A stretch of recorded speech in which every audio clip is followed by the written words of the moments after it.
My message really is simple. If there's a million people telling you you have to say yes, you are very capable of saying no. They've U-turned on mandated digital ID. Not the case in any sense.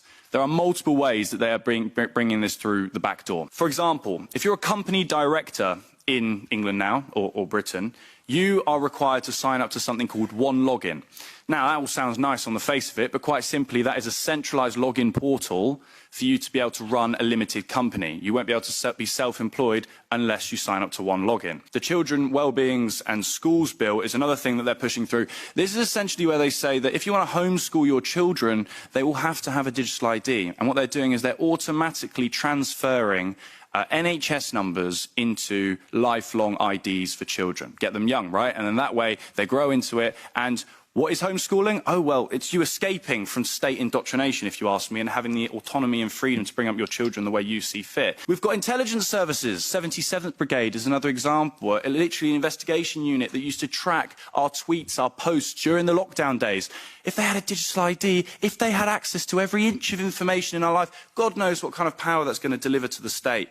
You know, they've got files on us, databases, and as I reiterate, you know, lessons from COVID, vaccine passports, we've seen it already. That's what I mentioned last time I was here. It was the blueprint for exactly what we're seeing now. I always make the point, there's not enough rooms in the prison. If they were to bring it in, if everyone was to not comply, then they would have to lock us all up. And I can tell you they're not going to be wanting to do that. The solution is raising awareness on the ground, talking to as many people as possible. I do my absolute best to network with young people. I debate young people on digital ID and censorship and free speech. When it comes down to it, we can talk about it's coming, it's coming. Well, in England, it has come, and we're seeing it be implemented, as I say, through the back door. My message really is simple. If there's a million people telling you you have to say yes, you are very capable of saying no. In my experience, I was very young when the lockdowns hit. I refused to wear a mask. I refused to take a test. I refused to take the so-called vaccines.